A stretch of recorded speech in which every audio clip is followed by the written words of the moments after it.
नमस्कार प्यारे बच्चों, इस वीडियो हम कक्षा 6 के विज्ञान के दूसरे पार्ट को कंप्लीट करेंगे जिसका नाम है भोजन के घटक। इसमें हम यही जानेंगे कि भोजन घटक कौन कौन से हैं, इनके काम क्या हैं, इनके स्रोत क्या हैं और इनकी कमी से कौन कौन से रोग हो सकते हैं। तो देखिए, सबसे पहले हम जानेंगे कि पोषक तत्व या भोजन के घटक क्या होते हैं। तो देखिए, पोषक तत्व, इसे आप पोषक तत्व लिख लें, ये पोषक लिखा हमने। पोषक तत्व भोजन में हमारे शरीर के लिए कुछ आवश्यक घटक होते हैं, इन घटकों को ही पोषक तत्व कहते हैं। तो पोषक तत्व किसे कहते हैं? जो हमारा भोजन होता है इसमें हमारे शरीर के लिए आवश्यक कुछ घटक होते हैं, इन्हीं घटकों को भोजन के पोषक तत्व कहते हैं। अब देखिए, पोषक तत्व कौन कौन से हैं। हमारे भोजन के मुख्य घटक ये हैं। कौन कौन से हैं? देखिए, पहला है कार्बोहाइड्रेट, दूसरा है वसा, तीसरा है विटामिन, चौथा है प्रोटीन, पांचवा है खनिज लवण, छठा है जल, सातवां है रुक्षांश। इनमें मुख्य घटक तो तीन ही है, कार्बोहाइड्रेट, वसा और प्रोटीन। बाकी जैसे खनिज लवण, विटामिन, इनकी हमें आवश्यकता होती है, ऐसे ही जल और रुक्षांश की। पहले हम कार्बोहाइड्रेट, वसा और प्रोटीन का परीक्षण करेंगे, उसके बाद इनके कार्य और स्रोत दोनों को जानेंगे। तो देखिए, पहला देखिए मंड का परीक्षण। ये मंड क्या है? देखो, जो कार्बोहाइड्रेट है हमारे भोजन में मंड के रूप में पाई जाती है, इसलिए मंड का परीक्षण, ये कार्बोहाइड्रेट का ही परीक्षण है। तो देखिए, मंड के परीक्षण के लिए जिस खाद्य सामग्री पर मंड का परीक्षण करना है उस पर तनु आयोडीन विलयन की 2 या 3 बूंद डालते हैं। अब यदि खाद्य पदार्थ का रंग काला या नीला हो जाता है तो उसमें मंड है, और मंड है तो कार्बोहाइड्रेट है। देखो, मंड का परीक्षण कैसे करते हैं। मान लो जिस भी खाद्य सामग्री पर मंड का परीक्षण करना है उस पर आयोडीन विलयन की 2 या 3 बूंद डालेंगे।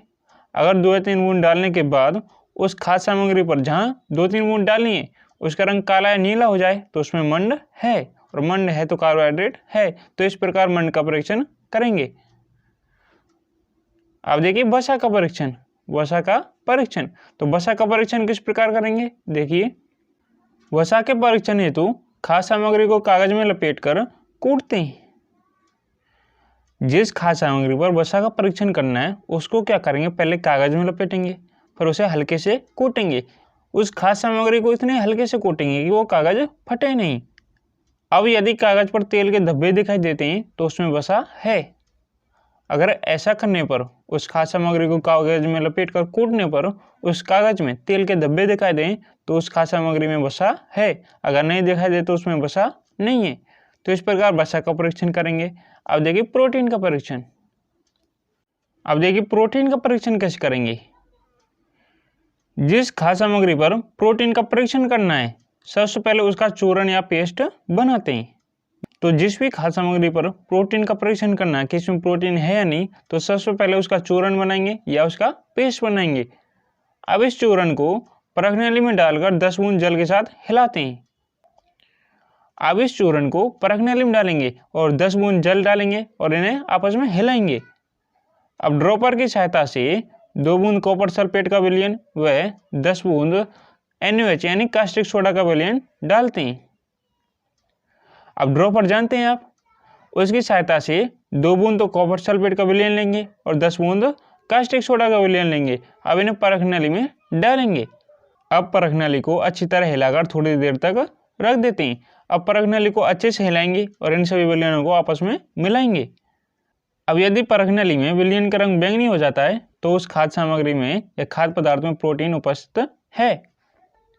देखो, हमने सबसे पहले क्या किया, जिस खाद्य सामग्री पर प्रोटीन का परीक्षण करना है उसका पहले चूर्ण बनाया, उस चूर्ण को एक परखनली में डाला, 10 बूंद जल के साथ हिलाया, फिर ड्रॉपर की सहायता से 2 बूंद कॉपर सल्फेट का विलयन और 10 बूंद कास्टिक सोडा का विलयन उस परखनली में डाला। अब परखनली को अच्छे से हिलाया, अच्छे से हिलाकर थोड़ी देर के लिए उसे रख देंगे। थोड़ी देर बाद उस परखनली को देखने पर अगर उसमें विलयन का रंग बैंगनी हो जाता है तो उसमें प्रोटीन है, अगर बैंगनी नहीं होता तो उसमें प्रोटीन नहीं है। तो अभी तक हमने मंड, वसा और प्रोटीन का परीक्षण किया है। अब देखिए सभी पोषक तत्वों को जानेंगे, उनके कार्य और स्रोत के बारे में। तो देखिए, अब सभी पोषक तत्वों को जानेंगे कि उनके कार्य क्या हैं, इनके स्रोत क्या हैं। तो देखिए, पहला पोषक तत्व है कार्बोहाइड्रेट। कार्बोहाइड्रेट का कार्य क्या है? यह हमारे शरीर को ऊर्जा प्रदान करता है। जो कार्बोहाइड्रेट है इसका काम क्या है? हमारे शरीर को ऊर्जा प्रदान करना। अब इसके स्रोत क्या है, यानी ये कहाँ कहाँ से प्राप्त होगा, तो देखिए चावल, गेहूं, बाजरा, आलू, गन्ना, शकरकंद, मक्का, आम, पपीता, तरबूज, ये कार्बोहाइड्रेट के स्रोत हैं। इनको खाने से कार्बोहाइड्रेट प्राप्त होता है। तो कार्बोहाइड्रेट का काम क्या है, शरीर को ऊर्जा प्रदान करना, और इसके स्रोत चावल, गेहूं, बाजरा, आलू, गन्ना, शकरकंद, मक्का, आम, पपीता और तरबूज, इनमें कार्बोहाइड्रेट होता है। दूसरा पोषक तत्व देखिए वसा। वसा के क्या कार्य हैं, इसका भी काम है शरीर को ऊर्जा प्रदान करना। वसा के कार्य शरीर को ऊर्जा प्रदान करना। तो कार्बोहाइड्रेट और वसा दोनों ही ऊर्जा प्रदान करते हैं, लेकिन कार्बोहाइड्रेट की तुलना में वसा से हमें दुगनी ऊर्जा प्राप्त होती है। जो वसा है ये कार्बोहाइड्रेट की तुलना में हमें अधिक ऊर्जा देता है। अब वसा के स्रोत देखिए, वसा कहाँ कहाँ से प्राप्त होता है, वसा के स्रोत, तो वसा जंतु और पादप दोनों से प्राप्त होता है। तो इसके पादप स्रोत देखिए, वसा के पादप स्रोत मूंगफली, गिरी, तिल, सूरजमुखी, नारियल, सरसों, सोयाबीन आदि का तेल। जो मूंगफली है, गिरी है, तिल है, सूरजमुखी, नारियल, सरसों, सोयाबीन, इन सभी के तेल से हमें वसा प्राप्त होती है। यानी जो भी चिकनाई युक्त पदार्थ है उसमें वसा होती है। और वसा के जंतु स्रोत देखिए, वसा के जंतु स्रोत दूध, घी, मक्खन, मांस, मछली, अंडा, तो इनसे भी हमें वसा प्राप्त होती है। दूध हो, घी हो, मक्खन, मांस, मछली, अंडा, इन सभी से हमें क्या प्राप्त होती है, वसा। तो ये वसा के जंतु स्रोत हैं। तो पहला पोषक तत्व कार्बोहाइड्रेट, इसके कार्य और स्रोत। दूसरा वसा, इसके कार्य और स्रोत। तीसरा पोषक तत्व देखिए प्रोटीन। प्रोटीन के कार्य देखिए, प्रोटीन के कार्य पहला है शरीर की वृद्धि करना, दूसरा है शरीर को स्वस्थ रखना। तो प्रोटीन किस काम आता है, एक तो शरीर की वृद्धि करता है और दूसरा शरीर को स्वस्थ रखता है। अगर प्रोटीन की कमी हो जाए तो शरीर की वृद्धि नहीं हो पाएगी अच्छे से, तो वो व्यक्ति कैसा हो जाएगा, बौना। अब प्रोटीन के स्रोत देखिए, ये कहाँ से प्राप्त होता है, तो प्रोटीन भी वसा की तरह जंतु और पादप दोनों से प्राप्त होता है। तो प्रोटीन के पादप स्रोत देखिए चना, मूंग, मटर, सोयाबीन, राजमा, तुअर दाल, तो जितनी भी दालें हैं इनसे प्रोटीन मिलता है। ये तुअर दाल कौन सी है, अरहर। अरहर की दाल ही क्या है, तुअर दाल। तो चना, मूंग, मटर, सोयाबीन, राजमा, तुअर दाल, इनसे हमें प्रोटीन प्राप्त होता है। तो जितनी भी दालें हैं उनमें प्रोटीन होता है, सबसे अधिक होता है सोयाबीन में।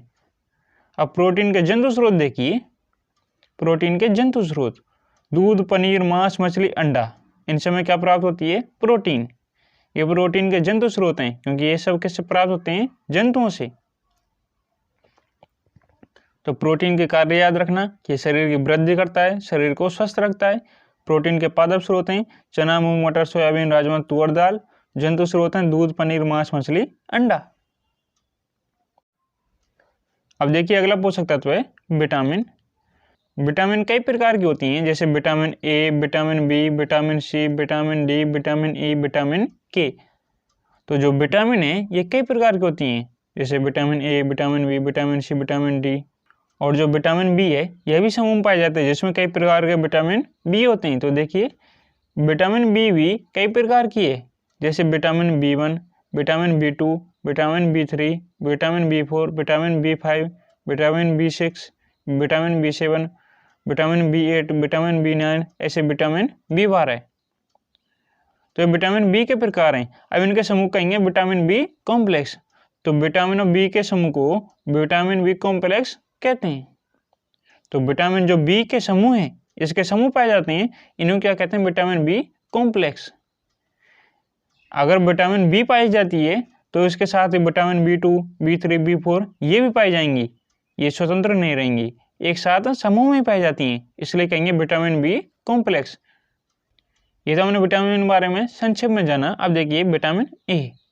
विटामिन ए का कार्य है ये हमारी आंख और त्वचा को स्वस्थ रखता है। तो देखिए विटामिन ए हमारी आंख व त्वचा को स्वस्थ रखता है।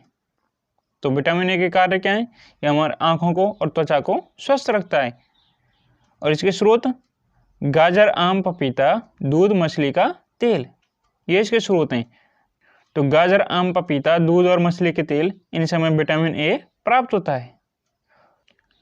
अब देखिए विटामिन बी। देखिए विटामिन बी कोई एक विटामिन नहीं है, यह अनेक विटामिनों का समूह है, जिसे हम कहते हैं विटामिन बी कॉम्प्लेक्स। तो इनके कार्य भी बहुत ज़्यादा हैं। आपकी कोर्स में, आपकी किताब में इनके कार्य नहीं दिए गए हैं, फिर भी मैं बता दूं, सुनिए। जैसे विटामिन बी के अनेक कार्य हैं। ये तंत्रिका, ऊतक, मांसपेशियों, हड्डियों को स्वस्थ रखता है, अनेक रोगों से लड़ने में सहायता करता है, और जो पोषक तत्व हैं उनसे ऊर्जा प्राप्त करने में शरीर सहायता करता है। तो ये अनेक कार्य हैं जो विटामिन बी के द्वारा होते हैं। इसके अलावा भी अन्य कार्य हैं। अब इसके स्रोत देखिए, तो हर विटामिन का स्रोत अलग अलग है। एक दो फिक्स हैं, जैसे यकृत है, गेहूं है, चावल है, इसलिए इनको लिखा है। तो यकृत, गेहूं, चावल इसके स्रोत के रूप में याद रखना। आपके सिलेबस के अनुसार विटामिन बी केवल इतना ही है। आपको केवल इतना ही जानना है, विटामिन बी इसके स्रोत हैं यकृत, गेहूं, चावल। वरना जब भी हम विटामिनों के बारे में अच्छे से जानेंगे तो विटामिन B1 को जानेंगे, उसके कार्य क्या है, उसके स्रोत क्या है। इसी प्रकार vitamin B2, B3, B4, B5 सभी को अलग अलग जानेंगे, इनके कार्य क्या है, इनके स्रोत क्या है। क्योंकि यकृत में विटामिन, सभी प्रकार के विटामिन बी पाए जाते हैं, इसलिए इसे लिखा है। तो इसे देख लें, विटामिन बी इसके स्रोत हैं यकृत, गेहूं और चावल। अब देखिए विटामिन सी। विटामिन सी के कार्य देखिए, विटामिन सी अनेक रोगों से लड़ने में हमारी मदद करता है। तो विटामिन सी के कार्य क्या है? यह अनेक रोगों से लड़ने में हमारी मदद करता है। इसके स्रोत देखिए, जो विटामिन सी है ये खट्टी चीज़ों में पाया जाता है, इसके अलावा मिर्च में। तो खट्टी चीज़ें कौन कौन सी देखिए, जैसे टमाटर, नींबू, आंवला, संतरा, अमरूद, इनमें विटामिन सी पाया जाता है। इसके अलावा मिर्च को याद रखना, मिर्च में विटामिन सी होता है। देखो विटामिन सी खट्टी चीज़ों में पाया जाता है, इसलिए जो दूध है ये खट्टा नहीं है, इसलिए उसमें विटामिन सी नहीं पाया जाता। तो ये पॉइंट भी याद रखना है कि दूध में विटामिन सी नहीं पाया जाता, जिसके कारण हम उसे संतुलित भोजन नहीं कहते। तो विटामिन सी अनेक रोगों से लड़ने में हमारी मदद करता है। इसके स्रोत हैं टमाटर, नींबू, आंवला, संतरा, अमरूद, मिर्च। अब देखिए विटामिन डी।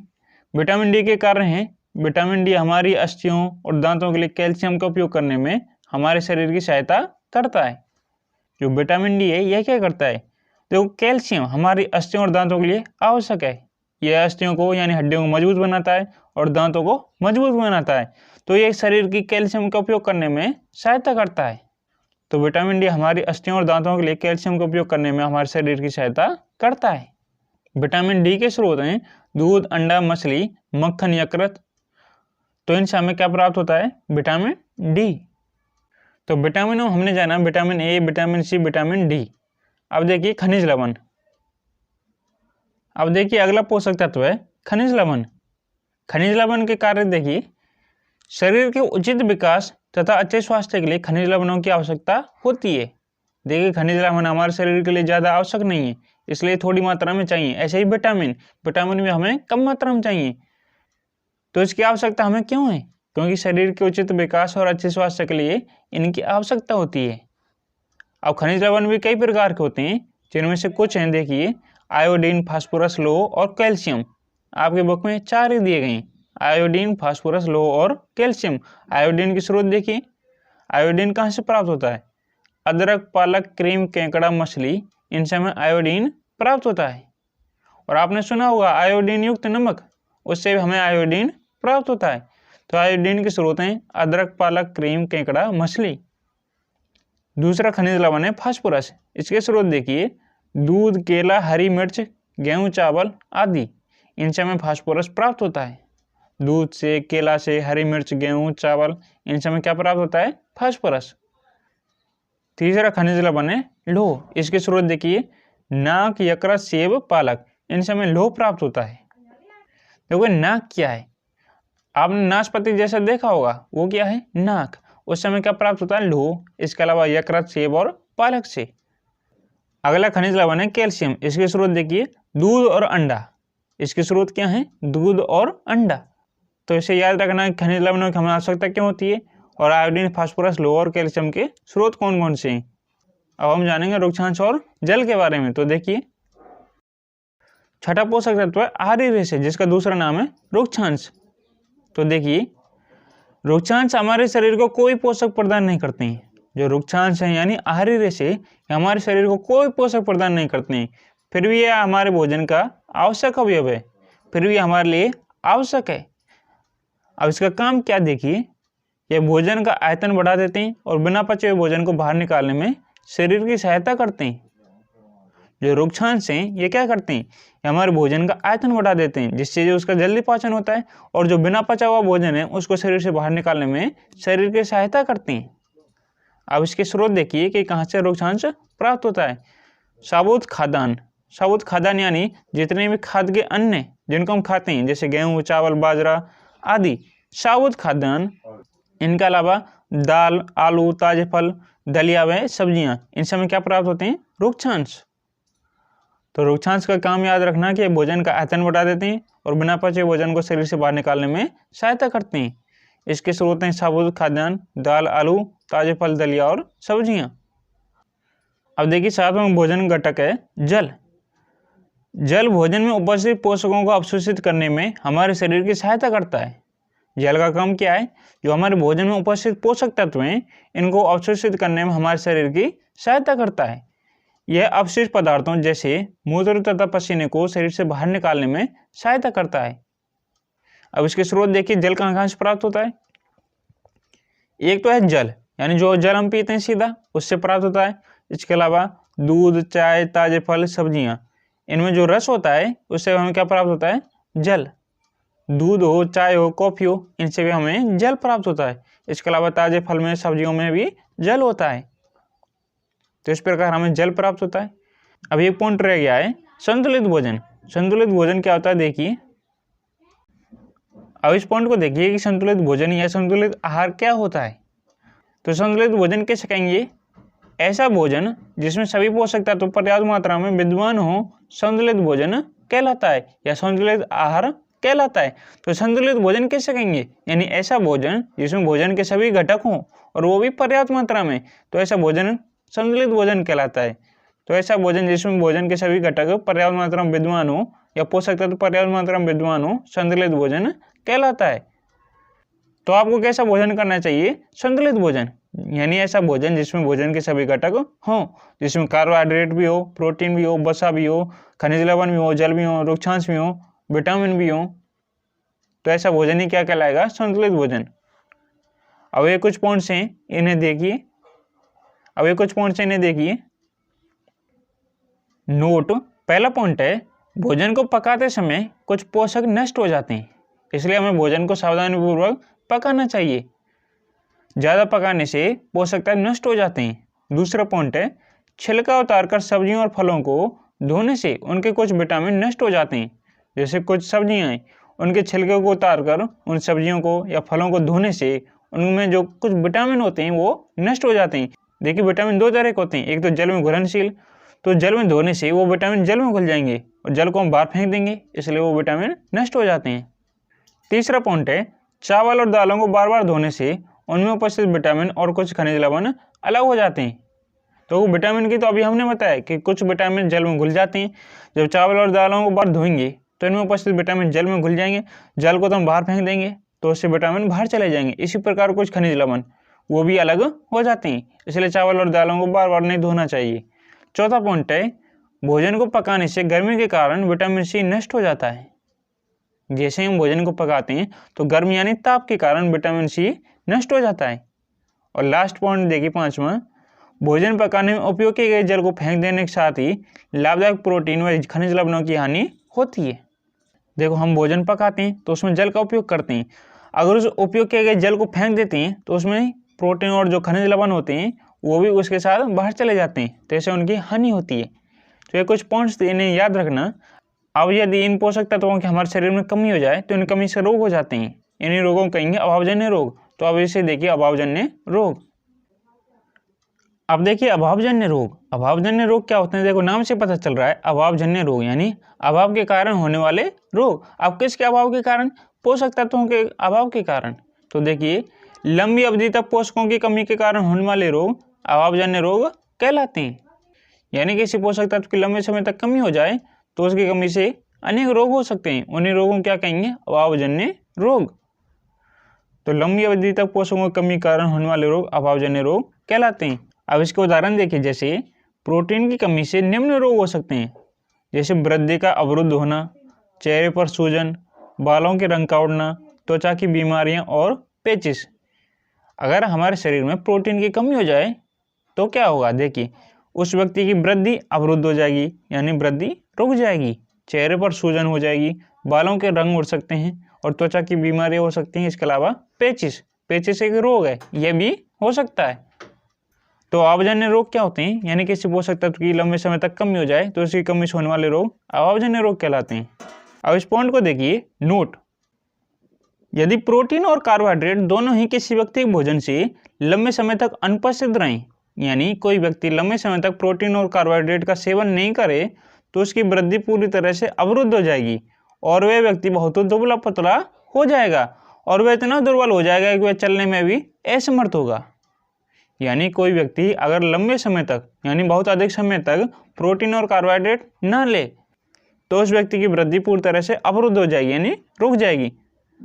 अब लेकिन लंबा चौड़ा व्यक्ति है, पहले ही उसकी वृद्धि हो चुकी है, तो अन्य रोग हो जाएंगे, जैसे वह दुबला पतला हो जाएगा और इतना दुर्बल हो जाएगा कि वह चलने में भी असमर्थ होगा, यानी वह चल फिर भी नहीं सकता, बहुत ज़्यादा कमजोर हो जाएगा।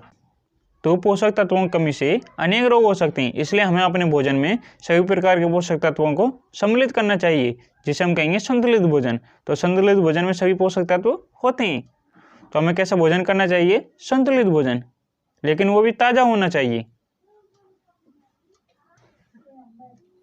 अब इस सारणी को देखिए, इस सारणी में कुछ विटामिन, कुछ खनिज दिए गए हैं, यानी कि कमी से होने वाले रोग और उनके लक्षण बताए गए हैं। तो देखिए, जैसे पहला है विटामिन ए। तो विटामिन ए की कमी से रतौंधी नामक रोग होता है। कौन सा रोग, रतौंधी, जिसका दूसरा नाम है क्षीणता दृष्टिहीनता, यानी दृष्टि से कम दिखाई देना। अब इसके लक्षण देखिए, कमजोर दृष्टि, अंधेरे यानी रात में कम दिखाई देना, कभी कभी पूरी तरह से दिखाई देना बंद हो जाना। तो विटामिन ए की कमी से कौन सा रोग होता है, रतौंधी, और उसमें क्या होता है, कम दिखाई देता है। दूसरा है विटामिन B1। देखो विटामिन बी कई तरह की है, उसमें है विटामिन B1 पहला, इसकी कमी से बेरबेरी नामक रोग होता है। तो बेरबेरी रोग के लक्षण है जैसे दुर्बल पेशियां, यानी पेशियां कमजोर हो जाती हैं और काम करने की ऊर्जा में कमी आती है। तीसरा है विटामिन सी। विटामिन सी कमी से स्कर्वी नामक रोग होता है। इस रोग के लक्षण क्या है, वसूड़ों से खून का निकलना, घाव भरने में अधिक समय का लगना। तो विटामिन सी की कमी से स्कर्वी नामक रोग होता है। इस रोग के लक्षण है मसूड़ों से खून निकलता है, अगर एक बार शरीर में घाव हो जाए तो उस घाव को भरने में अधिक समय लगता है। अगला है विटामिन डी। विटामिन डी कमी से रिकेट्स नामक रोग होता है। इसमें क्या होता है, जो अस्थियां हैं ये मुलायम होकर मुड़ जाती हैं, यानी हड्डियां कमजोर होकर मुड़ जाती हैं, अस्थियों का मुलायम होकर मुड़ जाना इस रोग के लक्षण है। तो आपको याद रखना है कि विटामिन ए की कमी से कौन सा रोग होता है, विटामिन B1 की कमी से कौन सा रोग होता है, ऐसे विटामिन सी और विटामिन डी की कमी से कौन सा रोग होता है और इस रोग के लक्षण क्या हैं। अभी हमने विटामिन की कमी से होने वाले रोग और उनके लक्षण देखे। अब देखिए खनिज लवण, कैल्शियम। तो कैल्शियम की कमी से क्या होता है, इसकी कमी से हड्डियां कमजोर हो जाती हैं, यानी अस्थियां कमजोर हो जाती हैं और दंत क्षय नामक रोग हो जाता है। तो कैल्शियम कमी से हड्डियां कमजोर हो जाती हैं और दंत क्षय हो जाता है। तो इन रोगों के लक्षण भी क्या है कि एक तो हड्डियां कमजोर हो जाती हैं और दंत क्षय हो जाता है। अगला खनिज लवण है आयोडीन। आयोडीन कमी से घेंगा या गाइटर नामक रोग होता है। इसी का अन्य नाम है गलगंड नामक रोग। तो तीनों का एक ही नाम है, घेंगा का हो चाहे गाइटर चाहे गलगंड रोग। इस रोग में क्या होता है, इसके लक्षण देखिए, जैसे जो गर्दन की ग्रंथि है ये फूल जाती है, गर्दन की ग्रंथि का फूल जाना, बच्चों में मानसिक विकलांगता। तो आयोडीन कमी से घेंगा या गाइटर नामक रोग होता है, जिसमें गर्दन की ग्रंथि फूल जाती है और जो बच्चे हैं उनमें मानसिक विकलांगता होती है, यानी मानसिक रूप से कमजोर हो जाते हैं। अगला खनिज लवण है लौह, जिसका दूसरा नाम है आयरन। तो लौह की कमी से एनीमिया नामक रोग होता है, हिंदी में अरक्तता। इस रोग के लक्षण क्या हैं, हमारे शरीर में कमजोरी आती है, तो लौह की कमी से कमजोरी होती है। तो इस सारणी में हमने विटामिन और खनिज लवणों की कमी से होने वाले रोग और उनके लक्षण जाने। तो इसी के साथ ही आपका कक्षा 6 का विज्ञान का दूसरा पार्ट कंप्लीट होता है। इस पूरे पार्ट में हमने यही जाना कि भोजन के घटक क्या होते हैं, कौन कौन से घटक हैं, उनके कार्य क्या हैं, उनके स्रोत क्या हैं, उनकी कमी से कौन कौन से रोग होते हैं, और ऐसा भोजन जिसमें वो सभी घटक हों उसे क्या कहेंगे, उसे कहेंगे संतुलित भोजन। और हमें कैसा भोजन करना चाहिए, संतुलित भोजन। तो बच्चों अगर आपको कोई भी डाउट और प्रॉब्लम हो तो कमेंट करें, आपको किसी अन्य सब्जेक्ट में प्रॉब्लम है तो कमेंट करें। तो बच्चों मिलते हैं अगली वीडियो में। जय हिंद, जय भारत।